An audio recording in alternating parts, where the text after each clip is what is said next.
नमस्कार, मैं हूं अनीता और आप देख रहे हैं मैं भी भारत का न्यूज बुलेटिन आदिवासी डेली। आज के बुलेटिन में आपको दिखाएंगे कर्नाटक में SC/ST आरक्षण पर राज्य सरकार को हाई कोर्ट का नोटिस, बैंक ऑफ महाराष्ट्र के CEO के खिलाफ NC/ST का गिरफ्तारी वारंट, कर्नाटक में कैग की रिपोर्ट में खुली सरकार की पोल, MBB पोल में सारी और सरना धर्म की राजनीति पर करेंगे चर्चा। अस्मिता और अधिकार में आपको बताएंगे नागालैंड की खास जनजातियों के बारे में। तो शुरुआत करते हैं हेडलाइंस के साथ। कर्नाटक सरकार को हाई कोर्ट से झटका, कोर्ट ने SC/ST के आरक्षण को बढ़ाने वाले कानून पर थमाया नोटिस। कर्नाटक में कैग की रिपोर्ट से सामने आई सरकार की लापरवाही, SC/ST के लिए छात्रावास तो बने लेकिन रहे खाली। राष्ट्रीय अनुसूचित जनजाति आयोग ने बैंक ऑफ महाराष्ट्र के CEO के खिलाफ जारी किया गिरफ्तारी वारंट, DGP को दिया गिरफ्तारी का आदेश। मध्य प्रदेश के खंडवा में आदिवासी युवक की हत्या के मामले में 9 लोग गिरफ्तार, 100 और लोगों के खिलाफ केस दर्ज। MBB पोल में सारी और सरना धर्म की मांग के राजनीतिक मुद्दे पर करेंगे चर्चा। और अब खबरें विस्तार से। आज के बुलेटिन की शुरुआत करते हैं बड़ी खबर से और खबर है कर्नाटक से। कर्नाटक में हाल ही में लागू हुए नए आरक्षण अधिनियम से राज्य सरकार को बड़ा झटका लगा है। कर्नाटक हाईकोर्ट ने राज्य सरकार को नोटिस जारी कर दिया है। हाईकोर्ट ने गुरुवार को कर्नाटक अनुसूचित जाति और अनुसूचित जनजाति शैक्षणिक संस्थानों और नौकरियों में नियुक्ति के आरक्षण अधिनियम 2023 की संवैधानिक वैधता को चुनौती देने वाली जनहित याचिका पर सुनवाई करते हुए सरकार को नोटिस जारी किया।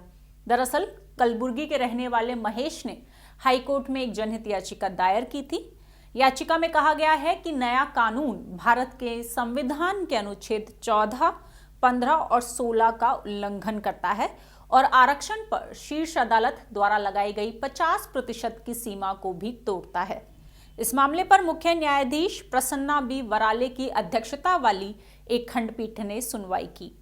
आपको बता दें, दिसंबर 2022 में ही राज्य विधानसभा में सरकारी नौकरियों और शिक्षण संस्थानों में अनुसूचित जाति और अनुसूचित जनजाति वर्ग के लिए आरक्षण बढ़ाने से जुड़े विधेयक को सर्वसम्मति से पारित कर दिया गया था। इस बिल के तहत अनुसूचित जाति के लिए कोटा 15% से बढ़ाकर 17% और अनुसूचित जनजाति के लिए 3% से बढ़ाकर 7% करने का प्रस्ताव है।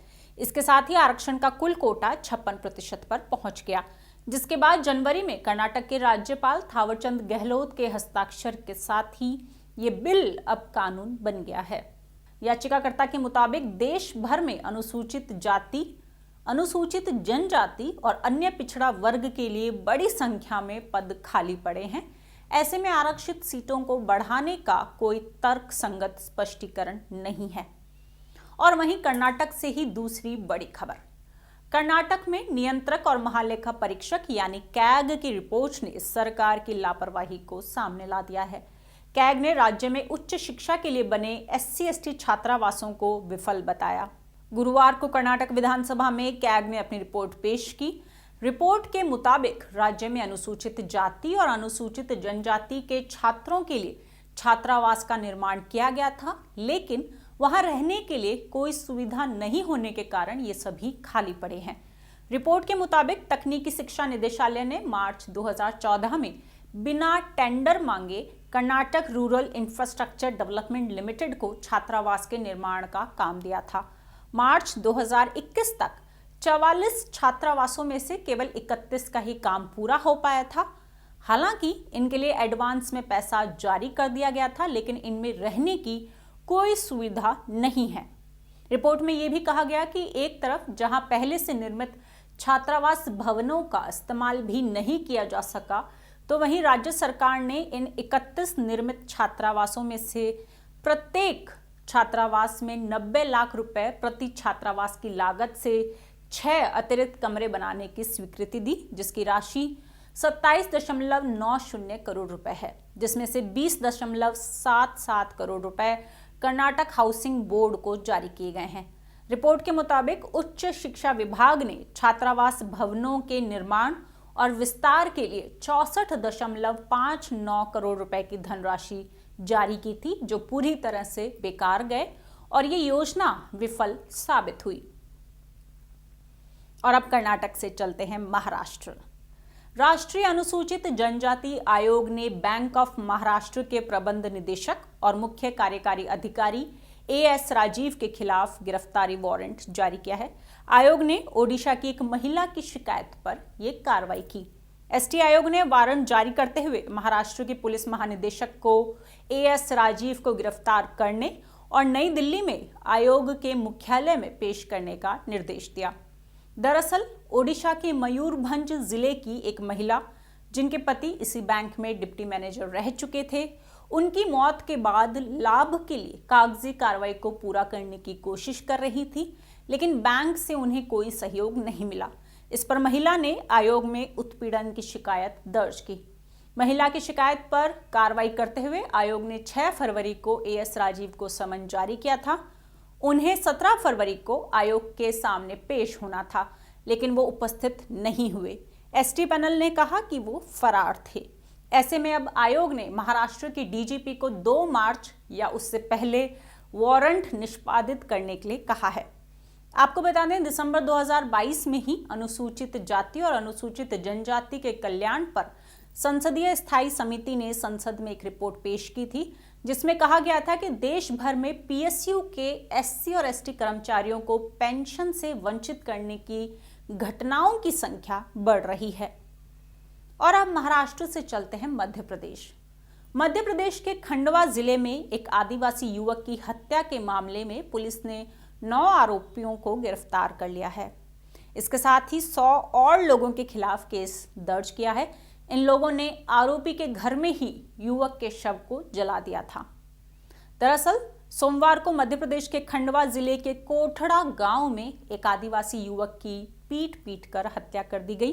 पुलिस के मुताबिक खंडवा जिले में पुरानी दुश्मनी को लेकर उसी गांव के गैर आदिवासी समुदाय के लोगों के एक समूह ने एक आदिवासी शख्स फूलचंद केंडे की कथित तौर पर हत्या कर दी। इस घटना के बाद से नाराज आदिवासी समुदाय के लोगों ने मामले को लेकर धरना दिया और मंगलवार को दिन भर खालवा बाजार में चक्का जाम किया। बाद में उन्होंने शाम को आरोपी के घर के आंगन में ही अंतिम संस्कार किया। वहीं पूरे इलाके में तनाव को देखते हुए पुलिस बल की तैनाती की गई है। आदिवासी समाज ने आदिवासी युवक की हत्या के आरोपियों की जल्द गिरफ्तारी, केस में आरोपियों की संख्या बढ़ाने और आरोपियों को फांसी देने की मांग रखी है। साथ ही परिवार को 51 लाख रुपए की आर्थिक मदद और परिवार के सदस्य को नौकरी दिए जाने की भी मांग की है।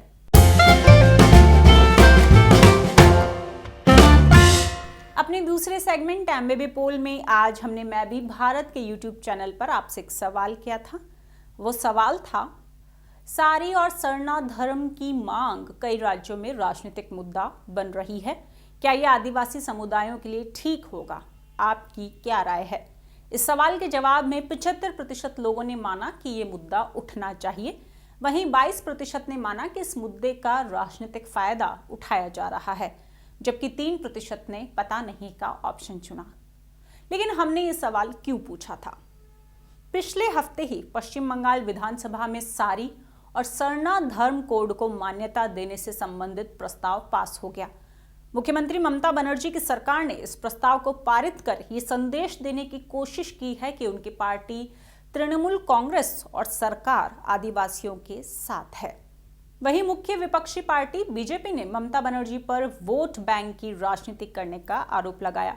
बीजेपी ने इस प्रस्ताव का विरोध करते हुए दावा किया कि यह समुदाय के नेताओं के साथ उचित चर्चा के बिना लाया गया है।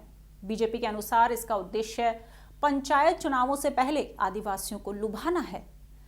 आपको बता दें, आदिवासी समुदाय लंबे समय से सरना धर्म कोड की मांग कर रहे हैं और अपनी इस मांग के लिए काफी समय से प्रदर्शन भी करते रहे हैं।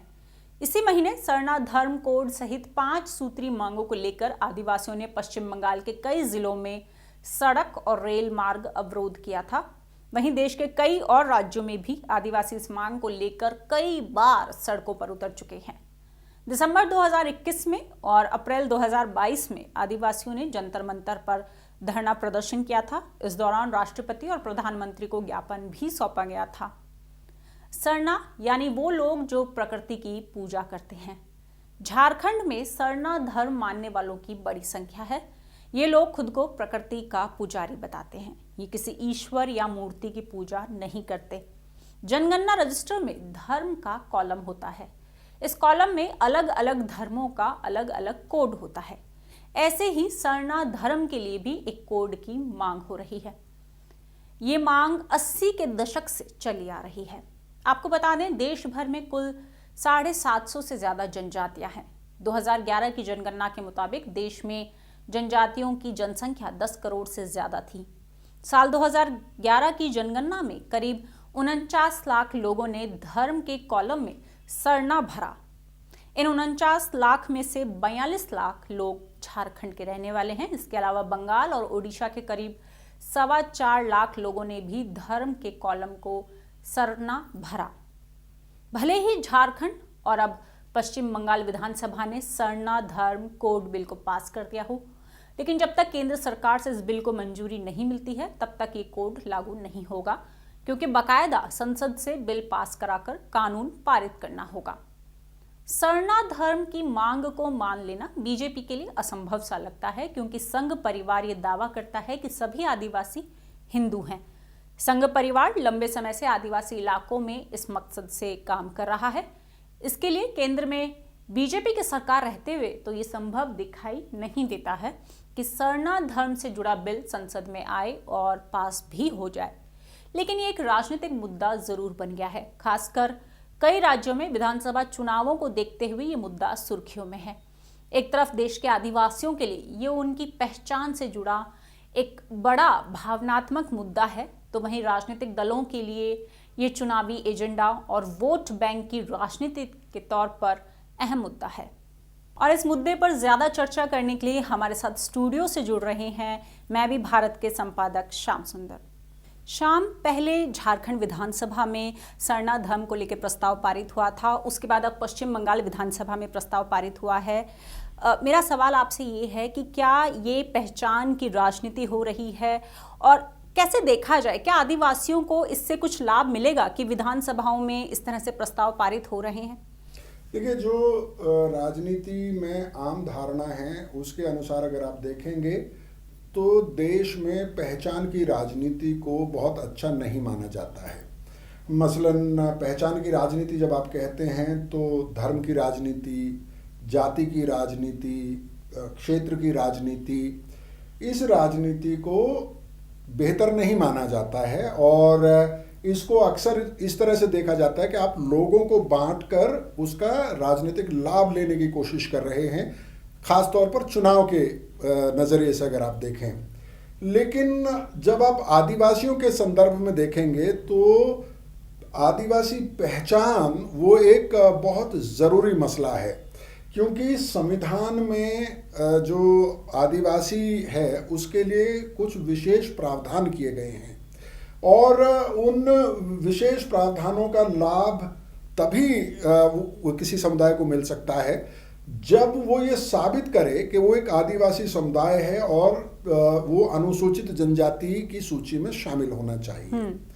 तो आदिवासी और बहुत सारे राजनीतिक विचारक हैं जो ये कहते हैं कि जो पिछड़े समुदाय हैं, जो अल्पसंख्यक हैं, उनके लिए पहचान जो है वो एक बड़ी ताकत भी होता है और वो बहुत जरूरी है, क्योंकि ऐतिहासिक तौर पर उस पहचान की वजह से उनका शोषण होता रहा है और अगर उनको बराबर का प्रतिनिधित्व देना है, अगर उनकी आर्थिक और सामाजिक गैर बराबरी जो है और आर्थिक के साथ साथ जो सामाजिक गैर बराबरी है उसको अगर आपको खत्म करना है और आप ये इंश्योर करना चाहते हैं कि सारे समुदायों को चाहे वो राजनीतिक संस्थाएं हैं, चाहे वो शिक्षण संस्थाएं हैं, चाहे वो कार्यपालिका है, न्यायपालिका है, अगर आप ये चाहते हैं कि वहाँ उनको उचित प्रतिनिधित्व मिले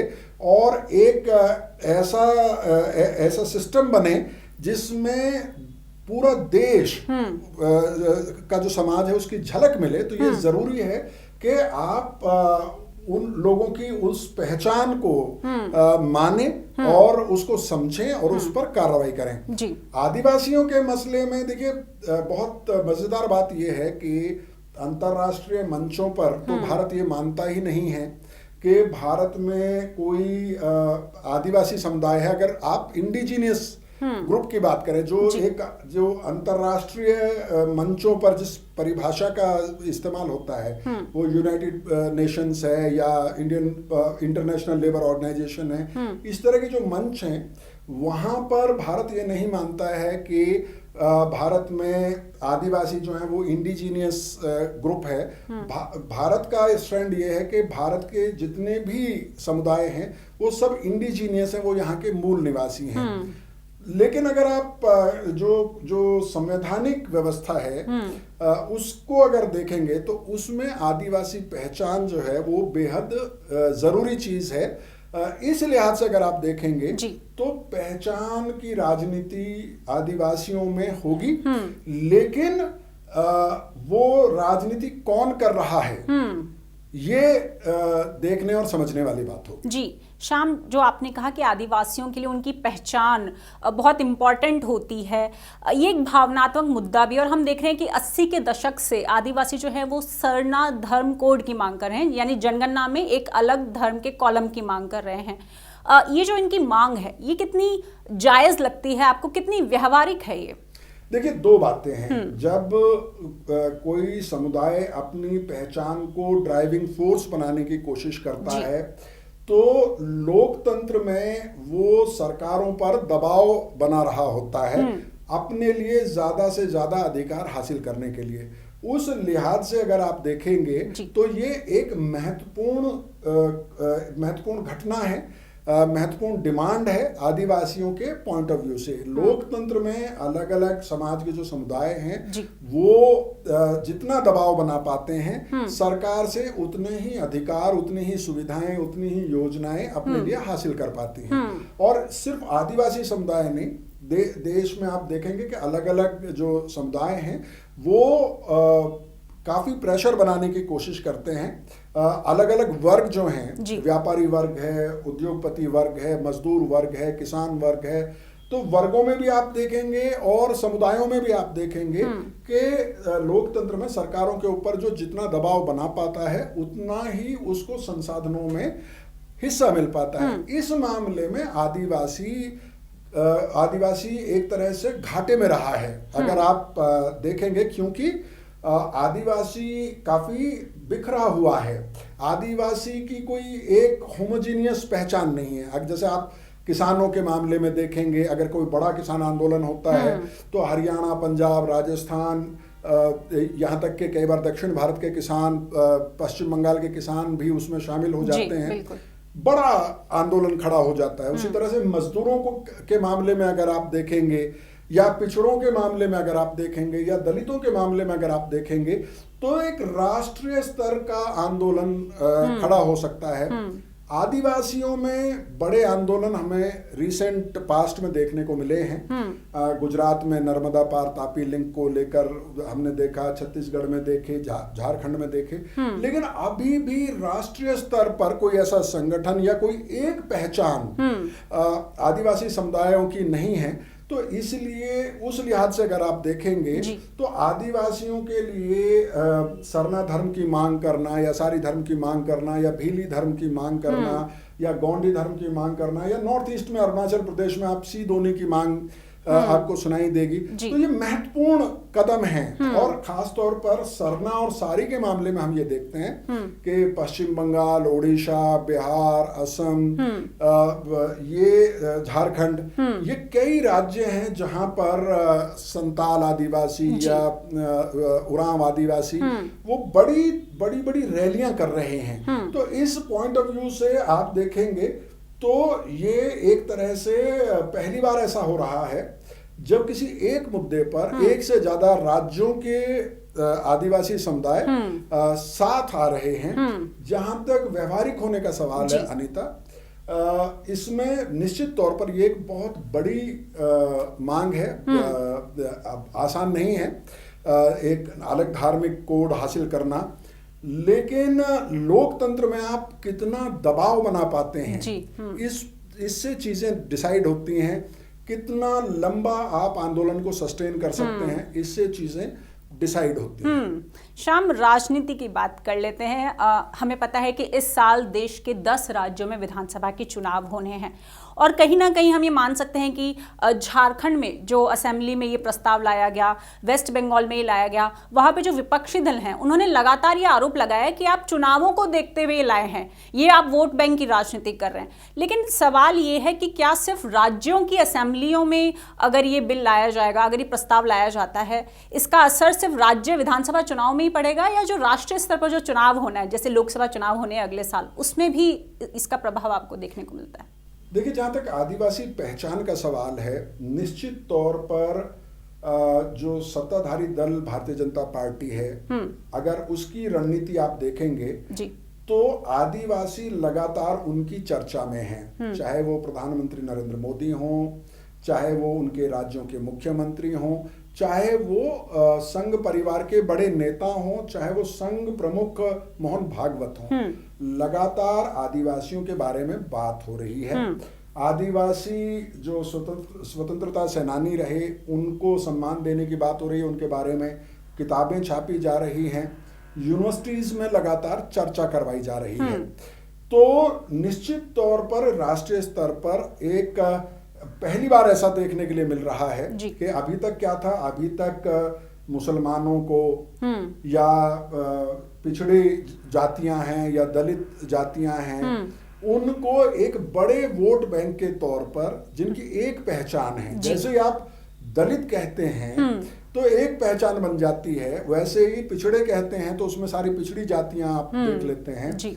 ऐसे ही पहली बार ऐसा देखने में आ रहा है कि संघ परिवार और भारतीय जनता पार्टी आदिवासियों को एक पहचान के तौर पर, एक बड़े समूह के तौर पर ट्रीट कर रही है, उस पर फोकस कर रही है और लगातार फोकस कर रही है। और ये क्रेडिट आप भारतीय जनता पार्टी और प्रधानमंत्री नरेंद्र मोदी को दे सकते हैं कि वो एक बार जब ठान लेते हैं तो लगातार उस पर वो काम करते हैं। तो निश्चित तौर पर राष्ट्रीय स्तर पर आदिवासी पहचान को एक मुद्दा बनाने की कोशिश की जाएगी और उसमें भारतीय जनता पार्टी एडवांटेज की स्थिति में नजर आती है। जहां तक सारी और सरना धर्म का सवाल है, आपने शुरू में कहा कि झारखंड में भी इस सिलसिले में प्रस्ताव पास हुआ, पश्चिम बंगाल की राज्य सरकार ने भी प्रस्ताव पास किया।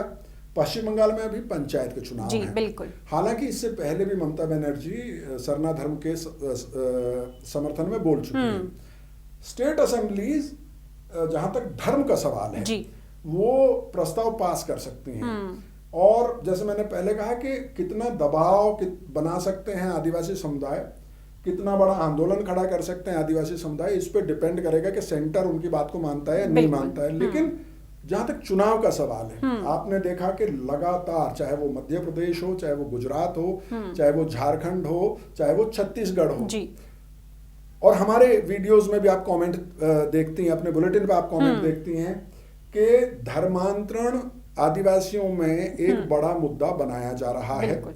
आंकड़े कुछ भी कहते हों, आंकड़ों में कुछ भी साबित होता हो कि जितना धर्मांतरण को जितना बड़ा बताया जाता है उतना बड़ा शायद नहीं है मुद्दा, लेकिन धर्मांतरण को एक बड़े मुद्दे के तौर पर आदिवासी भारत में राष्ट्रीय चुनाव में भी पेश किया जा सकता है, इससे इनकार नहीं किया जा सकता है। तो ये जो आदिवासी पहचान है, चाहे वो सामुदायिक पहचान है, सांस्कृतिक पहचान है, या फिर जो धार्मिक पहचान हासिल करने की कोशिश आदिवासी समुदाय कर रहे हैं, वो निश्चित तौर पर राज्यों के अलावा राष्ट्रीय स्तर पर भी बड़ा मुद्दा बनता हुआ नजर आ रहा है। वो कितना प्रभावी होगा अंततः उसके तो जब चुनाव हो जाएंगे उसके बाद विश्लेषण होगा, जो एक्सपर्ट है वो बता पाएंगे।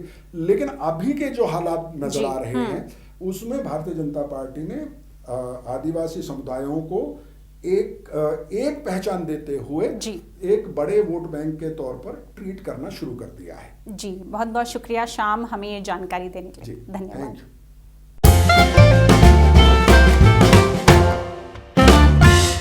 अपने तीसरे और आखिरी सेगमेंट अस्मिता और अधिकार में आज आपको बताएंगे नागालैंड की खास जनजातियों के बारे में। नागालैंड में विधानसभा चुनाव के लिए चुनाव प्रचार जोरों पर चल रहा है। यहाँ की सभी 60 सीटें अनुसूचित जनजाति के लिए आरक्षित है। इसलिए आज आपको बताएंगे नागालैंड की प्रमुख जनजातियों के बारे में। वैसे तो नागालैंड में 17 प्रमुख जनजातियां बसी हुई हैं।